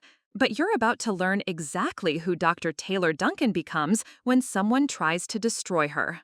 I walked away from the waterfront park, leaving my husband standing alone among the evidence of his shattered conspiracy. Behind me lay 15 years of marriage built on increasingly hollow foundations. Ahead stretched a future where I would never again allow anyone to underestimate the steel beneath my surgical scrubs. The real battle was just beginning, but for the first time in months, I was fighting with weapons designed for victory rather than mere survival. Tuesday morning brought news that St. Mary's Board of Directors had called an emergency meeting for 2 p.m., with my attorney, Elena Harrison, and I specifically requested to attend. The hospital's crisis management had accelerated faster than even I'd anticipated. Clearly, the legal filings had created the kind of institutional panic that demanded immediate damage control. I dressed in my most authoritative outfit, a charcoal gray suit with sharp lines that projected both medical authority and legal seriousness. Today would require every ounce of the commanding presence that had once made me the youngest department head in St. Mary's history. The boardroom felt different this time. Instead of the casual authority I'd once wielded during budget meetings and policy discussions, I now sat across from 12 hospital administrators who viewed me as a serious threat to their institution's survival. Dr. Ryan Reeves looked particularly haggard, his usual politician's composure replaced by barely controlled anxiety. Elena sat beside me, her legal briefcase open and documents arranged with military precision. Across the polished conference table sat the hospital's legal counsel, 2 attorneys who'd been hastily called in to contain the crisis I'd unleashed. Dr. Duncan, began Dr. Patricia Hoffman, the chief of staff, we've asked you here to discuss the serious allegations contained in your recent filings. The allegations aren't serious, I replied calmly. The documented violations are serious. The allegations are simply factual reporting. Hospital attorney James Morrison cleared his throat. Perhaps we could discuss potential resolution pathways that would benefit all parties involved. Elena opened her first folder. Before we discuss resolutions, let's review the scope of violations we've documented. Unauthorized access to protected medical information, falsification of clinical assessments, disability-based employment discrimination, and conspiracy to terminate based on fabricated medical concerns. Those are very strong accusations, Dr. Hoffman replied carefully. They're very strong facts, Elena countered, sliding a thick document across the table. This is Cherry Phoenix's complete communication history regarding Dr. Duncan's medical condition, accessed through hospital email systems. Every unauthorized access, every fabricated assessment, every violation of patient privacy is documented with dates, times, and recipients. The silence stretched uncomfortably as hospital legal counsel reviewed the evidence. I watched their faces change from professional skepticism to obvious alarm as they realized the depth of documentation Elena had compiled. "Where is Miss Phoenix today?" I asked Ryan directly. "She seems to have disappeared since the legal filings became public." "Cherry has taken a leave of absence pending investigation of these allegations," Ryan replied stiffly. "Convenient. And Dr. Wells?" "Dr. Wells has withdrawn his application for the cardiac surgery position, citing concerns about institutional stability." I allowed myself a small smile. Institutional stability tends to suffer when hospitals make employment decisions based on falsified medical assessments. Hospital attorney Sandra Chen leaned forward. Dr. Duncan, what would constitute an acceptable resolution from your perspective? The question I'd been waiting for. Full restoration of my surgical schedule and departmental authority, public correction of all falsified medical assessments, Cherry Phoenix's immediate termination and referral to state medical boards for disciplinary action, and complete transparency about how hospital administration allowed this conspiracy to flourish. That's impossible, Ryan interjected. The liability exposure alone would be catastrophic. The liability exposure is already catastrophic, Elena replied smoothly. The question is whether St. Mary's wants to resolve this quietly through negotiation or publicly through federal investigation and media coverage. Dr. Hoffman exchanged glances with the legal team. What kind of negotiated resolution might be possible? I stood and walked to the window overlooking the city. You have 48 hours to demonstrate that St. Mary's Hospital takes medical ethics and patient privacy seriously. After that, my legal team proceeds with full federal prosecution and media disclosure. And your marriage situation? Asked Attorney Morrison. My divorce proceedings are separate but related. Zachary's collaboration with Cherry to access my medical records and influence my employment represents additional privacy violations that will be prosecuted independently. I gathered my materials and prepared to leave. Gentlemen, ladies, you've spent months accommodating Cherry Phoenix's fabricated concerns about my capabilities. Now you get to accommodate the very real consequences of that decision. As Elena and I walked through the hospital corridors one final time, I felt the institutional power dynamics shifting around us. Whispered conversations stopped when we passed, administrative assistants made hurried phone calls, and the careful professional courtesy that had marked my years here was replaced by obvious anxiety. How do you think they'll respond? Elena asked as we reached the parking garage. They'll try to contain the damage by sacrificing Cherry and offering me a settlement that includes confidentiality agreements. I unlocked my car and turned to face the building, where I'd spent 15 years building my career. The question is whether they understood that this stopped being about money the moment they decided I was expendable. Tomorrow would bring their answer, and with it, the final resolution of a conspiracy that had underestimated the surgical precision of Dr. Taylor Duncan's response to betrayal. Wednesday afternoon brought the call I'd been expecting. Dr. Patricia Hoffman's voice carried the strained courtesy of someone delivering news they'd never imagined having to share. Dr. Duncan, the board has reached a decision regarding your situation. We'd like you to return to the hospital immediately to discuss the resolution. What kind of resolution? The kind that restores your position and addresses the serious violations that occurred during your leave. I arrived at St. Mary's to find the parking lot buzzing with unusual activity. News vans from 3 local television stations occupied visitor spaces, and reporters clustered near the main entrance with cameras and microphones. Someone had leaked the story, and the hospital's crisis was about to become very public. Inside, the administrative corridors hummed with barely controlled chaos. Staff members whispered urgently into phones, while administrators hurried between offices with stacks of legal documents. The institutional panic I'd created was now visible throughout the building. The boardroom was packed beyond its normal capacity. In addition to the usual board members, hospital legal counsel, and senior administrators, I spotted representatives from the State Medical Board, the Department of Health, and what appeared to be federal investigators.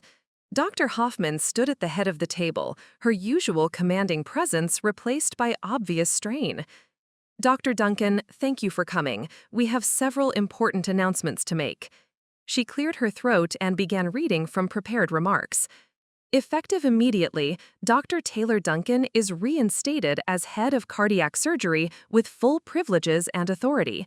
All previous concerns about her medical fitness have been determined to be unfounded and based on falsified assessments. The words felt surreal after months of systematic undermining. And Cherry Phoenix? Miss Phoenix has been terminated for violation of patient privacy rights, falsification of medical records, and breach of professional ethics. Her nursing license is under review by the State Medical Board. What about the conspiracy to influence my employment status? Dr. Hoffman's discomfort was obvious. The hospital acknowledges that administrative decisions were made based on inaccurate information provided by Ms. Phoenix. We deeply regret any impact on your professional standing. Elena leaned forward. Dr. Duncan also requires assurance that no retaliation will occur for pursuing her legal rights. Of course, Dr. Duncan will resume her full surgical schedule immediately with complete departmental authority and administrative support. I looked around the room at faces that had once viewed me as a liability, now offering careful deference. The power dynamic had shifted completely.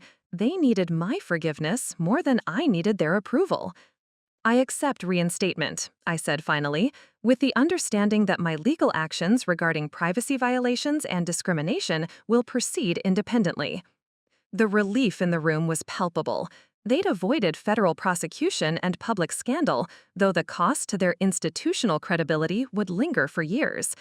As I walked out of that boardroom, I realized that Cherry Phoenix's calculated campaign to destroy me had ultimately destroyed only herself, and my husband's betrayal had freed me from a marriage I'd outgrown years earlier. The cardiac surgeon they'd tried to erase was back, stronger and more dangerous than before. The divorce proceedings moved with surprising speed once Zachary realized the futility of fighting documented evidence. His attorney, a sharp-dressed corporate lawyer named Michael Torres, had clearly advised him that challenging my claims would only increase his exposure to additional lawsuits and public humiliation. We met in Elena's conference room on a Thursday morning in December, surrounded by the legal documentation that would formally dissolve 15 years of marriage. Zachary looked older than his 52 years, the stress of the past month having carved new lines around his eyes and mouth. The settlement terms are straightforward, Elena announced, opening her folder. Dr. Duncan retains the Bellevue house, her medical practice assets, and 70% of joint investments. Mr. Duncan keeps his pharmaceutical business interests and assumes responsibility for all debts related to his extramarital relationship. Zachary's attorney nodded grimly. My client accepts these terms. I studied my husband across the polished table, noting how different he looked from the confident pharmaceutical executive who'd once charmed hospital administrators and client dinners. The man who'd orchestrated my professional destruction now sat diminished, signing papers that reduced our marriage to asset division and legal obligations. There's one additional matter, Elena continued. Dr. Duncan requires a non-disclosure agreement, preventing Mr. Duncan from discussing her medical information or recovery process with anyone, including future romantic partners. Agreed, Torres replied quickly. The signing process took 30 minutes. Zachary's signature appeared beside mine on document after document, each one representing another severed connection to the life we'd supposedly shared. When the final paper was notarized, I felt something unexpected. Not relief or satisfaction, but simple emptiness where anger had once lived. That concludes the dissolution proceedings, Elena announced. Dr. Duncan, you're officially divorced as of today's filing. Zachary stood to leave, then paused at the door. Taylor, for what it's worth, I am sorry.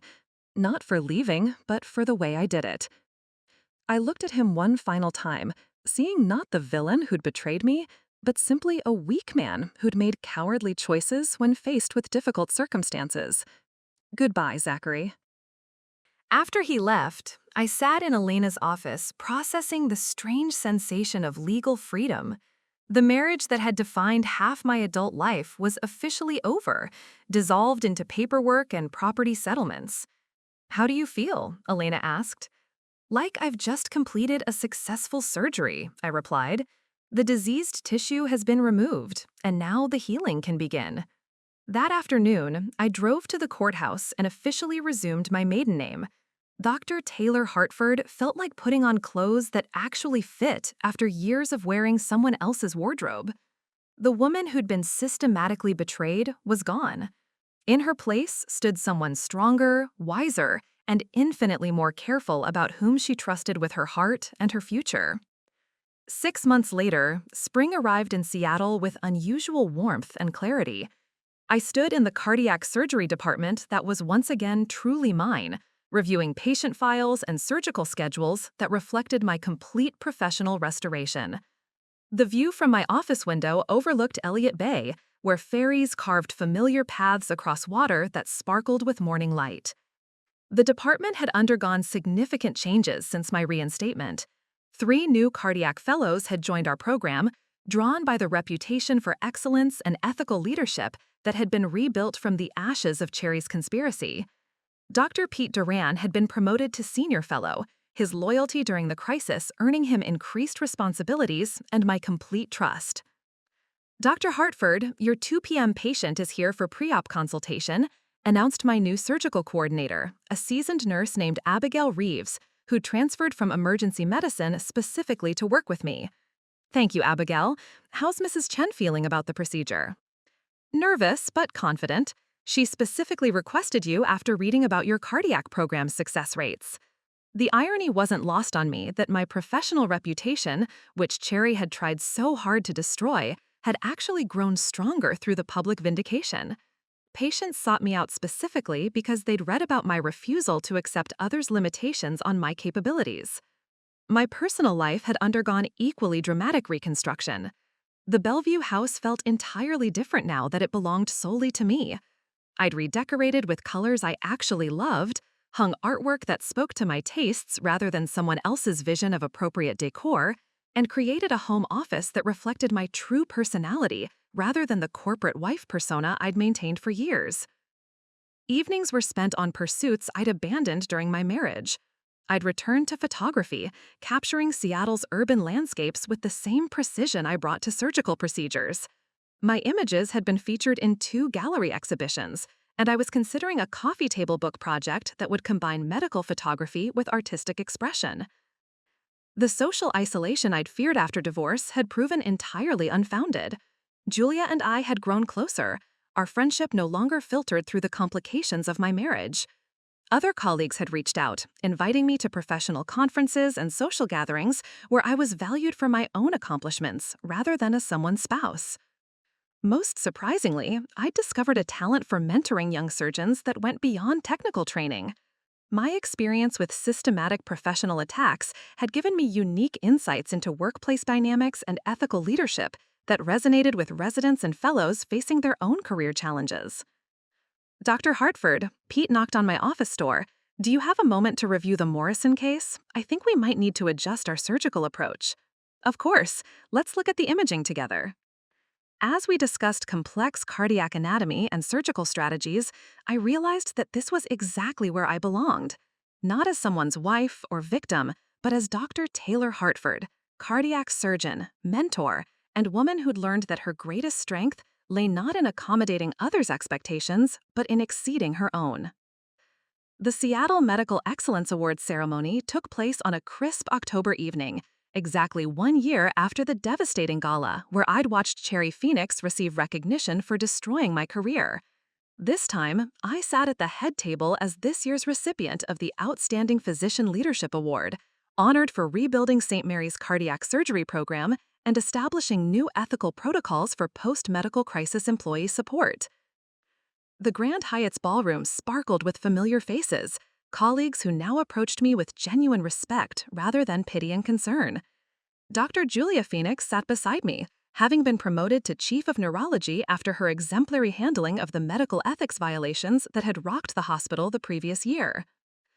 Dr. Hartford, congratulations on the recognition, said Dr. Ryan Reeves, approaching our table during the cocktail hour. His manner was considerably more deferential than it had been during our previous encounters.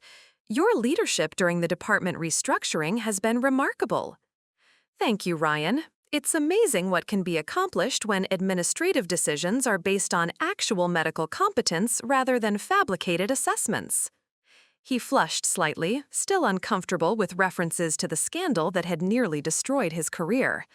Yes, well, we've certainly learned valuable lessons about proper protocols and verification procedures. As the evening progressed, I found myself genuinely enjoying the celebration. The award felt meaningful not just as professional recognition, but as vindication of my decision to fight for my reputation rather than quietly accepting defeat. During the dinner's final course, I noticed a commotion near the ballroom's entrance. Zachary had arrived, wearing a perfectly tailored tuxedo that couldn't disguise the fact that he looked older and somehow diminished. He stood uncertainly in the doorway, scanning the crowd, until his eyes found mine. Our gazes met across the glittering room, and for a moment time suspended itself. I saw recognition in his expression, not just of my presence, but of my complete transformation from the woman he'd betrayed into someone he barely recognized.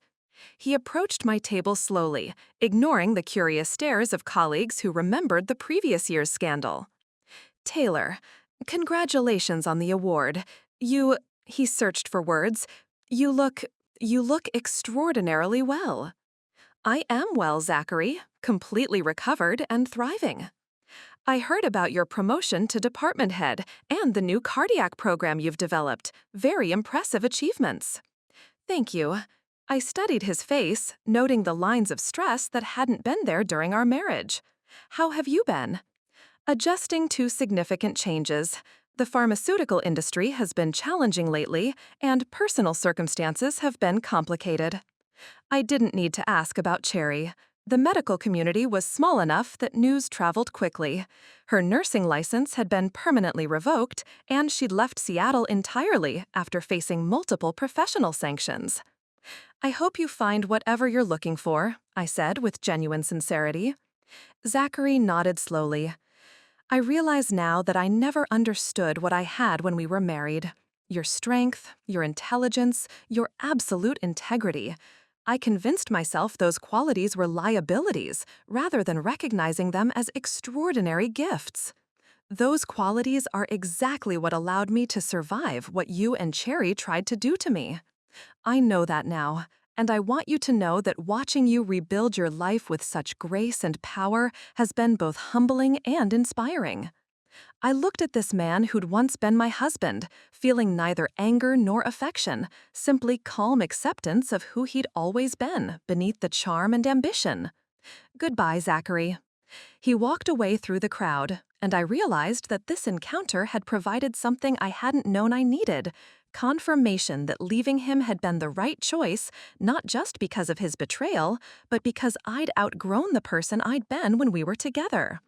The woman who'd married him would have been devastated by his abandonment. The woman I'd become had transformed that abandonment into the foundation for a life of authentic success and genuine happiness. "Goodbye, Zachary." He walked away through the crowd, and I realized that this encounter had provided something I hadn't known I needed: confirmation that leaving him had been the right choice, not just because of his betrayal, but because I'd outgrown the person I'd been when we were together. The woman who'd married him would have been devastated by his abandonment. The woman I'd become had transformed that abandonment into the foundation for a life of authentic success and genuine happiness. Up next, you've got 2 more standout stories right on your screen. If this one hit the mark, you won't want to pass these up. Just click and check them out. And don't forget to subscribe and turn on the notification bell so you don't miss any upload from us.